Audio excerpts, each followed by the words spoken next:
Jamaica's public health system is broken. Every week we hear the horror stories. Long waiting times, no beds, basic equipment not working. Hospitals and clinics are in crisis. While this government cuts ribbons, Jamaicans are being left to suffer in overcrowded, under-resourced facilities like this one. The next PNP government will change this. We're going to shift focus. We want to prioritize actual care for people when they're sick, not these mega projects with huge cost overruns and that can't finish years after they start. Refurbishing every operating theatre, creating urgent care centres island-wide so people stop waiting days for help on benches or floors. We're going to launch national screening programs to target the biggest killers of our people: cancer, hypertension, which is pressure, diabetes, which is sugar. We want to catch them early so that people's lives can be saved. We will make the investments to ensure that every parish hospital has the equipment it needs to deliver the services required by the people. And stop the outsourcing racket that leaves patients with nothing but bills and delays. And we will support our healthcare workers, not just with words, but with housing, with training opportunities, and with respect. This is not about PR, it's about saving actual people's lives. Next PNP government will deliver proper, decent healthcare for the people of Jamaica. Time come. Bless up yourself, thank your mind, and talk for the press, pick up on yourself. But remember, I shall tell you in a long time, that this boy is a dictator and this boy a slave. We are under slavery, same we are under bondage. My Jamaican people, look and say, oh, we are living in Jamaica now. If we're not living like a fucking slave. Under bondage by this government, the Jamaica Labour Party and Andrew Winnis. You see that? See the wickedest thing that ever land in Jamaica. Not even Black Bear the pirate. No wicked as Andrew Winnis. Andrew Winnis, the law them that him a pass. We are slave, the restriction them we are go under by the security force and the army and the justice system. The poor people them are a slave under slavery. That's what him do. Him a bring in robot now. If you can take on over and get fuck labor right voting third term. Meet Adrian Ellis, a young king at King's House. He has a story to tell, one only a very few his age can. He's one of the youngest Jamaicans in history to receive the badge of honor for gallantry. Adrian says he was experiencing more than one emotion as he walked across the stage. They feel happy and nervous at the same time when them cheer me. Because it's my first time walking across the stage with so many people watching me. Proud of myself because, not just myself, but proud of everybody that come there for support. So. He's now the pride and the joy of Gregory Park in St. Catherine. His grandmother sat in the audience as he collected his award. I'm feeling very proud. I couldn't prouder. Them say me spoil him, but I don't know. I love him. I love him. So when he was walking across the stage and you hear everybody cheering, oh my God, I run straight down there. I run straight out. But I didn't get to go over to see my go around. And we both talk with him. Me and Mr. Terlang was there and everybody. And in true grandma fashion, she'll preserve the medal for a lifetime. Yes, I tell him, say, I'm going to put them up for him properly. That's whenever time you need them important, you get it. I will put them up for him. Yeah, man, I love him. And everybody proud of him. The community proud of him. I'm also his big sister and his biggest cheerleader. I feel kind of speechless. I also would want the favor to be returned if it was him. I would want someone to also save him.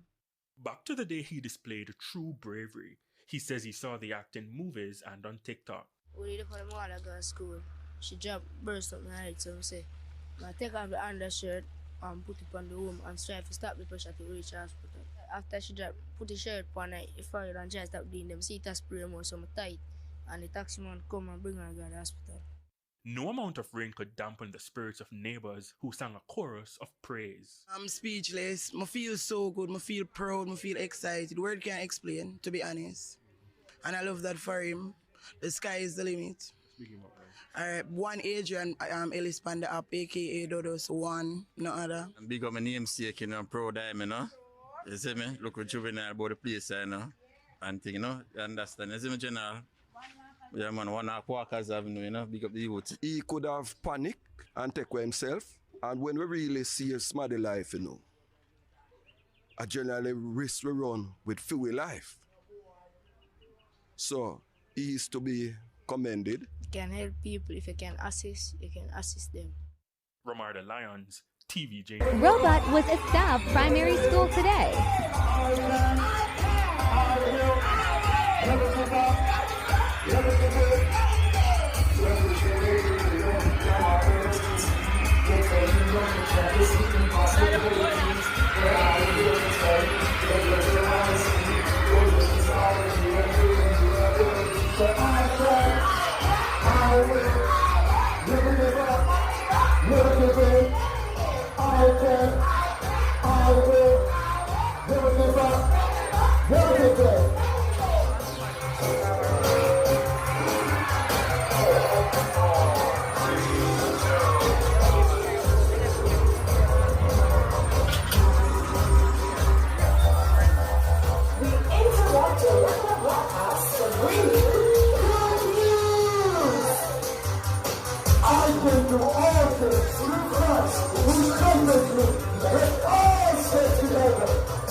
Gratitude to our 6 national heroes and our heroine who transformed struggle into triumph and dreams into nationhood.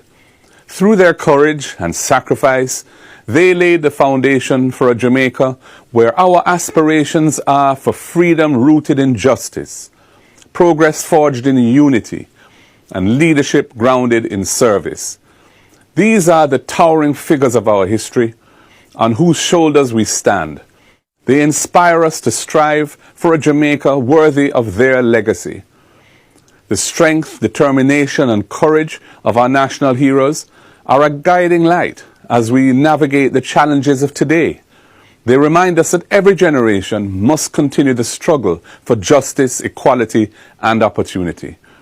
And in doing so, we draw on the memories of the Right Excellent Nanny of the Maroons, who fought fearlessly to liberate her people and was the first insurgent military leader to defeat the British colonial forces in battle. The Right Excellent Samuel Sharp, who provided a guiding light to the world as to the power of peaceful protest in securing fundamental rights and freedoms, and gave his life to end the cruelty of slavery in Jamaica and across the British Empire. The Right Excellent Paul Bogle, who led our people and was martyred in the major post-emancipation fight against an oppressive system and laws, but only after having done everything he could to advocate for change by peaceful means. The Right Excellent George William Gordon, who advocated boldly for justice in support of the people's cause in that struggle, and paid the ultimate price and was martyred for standing up for the people. The Right Excellent Marcus Mosiah Garvey, who awakened a global movement of black pride and unity, and whose philosophy and teachings remain a source of self-belief and inner strength that we must draw on today. The Right Excellent Sir Alexander Bustamante, who championed the cause of the workers and then dedicated his life to political leadership of the people. And the Right Excellent Norman Washington Manley, the brilliant architect of our constitutional democracy and national development, who laid the path to self-governance and then political independence for Jamaica. I continue to advocate for the expansion of this list of heroic Jamaicans by the addition of Robert Mester Marley, Bob Marley, whose music and message have internationalized Jamaica's culture and brand and provide inspiration to people struggling against oppression across the world. and Louise Bennett Coverley, Miss Lou, whose poetry and performances in the Jamaican language have provided self-affirmation of who we are as a people and uplifted our national confidence and consciousness. This National Heroes Day, I also wish to pay tribute to those Jamaicans who on the 3rd of September 2025 exercised their sacred right to vote without indulging in the malignant influence of money or other corrupt influences. In exercising your choice based on your belief and conscience, you embrace the very ideals that our national heroes fought to secure. Your honest participation demonstrated your commitment to shaping Jamaica's future and reaffirmed that the spirit of our ancestors endures in our people.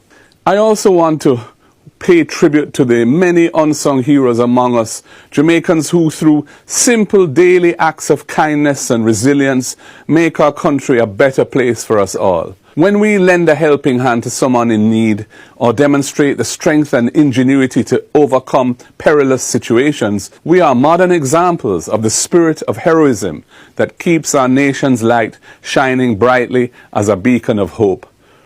Such acts remind us that courage is not only found on battlefields or in history books, but in the daily choices we make to uplift one another in our shared humanity. Yet even as we celebrate the greatness of our heroes, we must also recognize the recent tragic loss of lives through violence and suicide.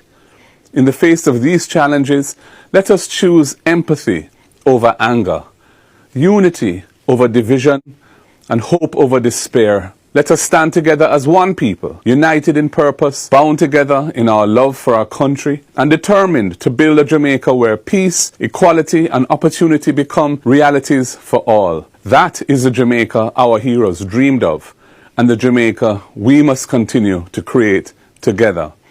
Happy National Heroes Day, Jamaica. God bless us. We're seeking your help to fundraise 50 million Jamaican dollars to purchase a new mammography machine.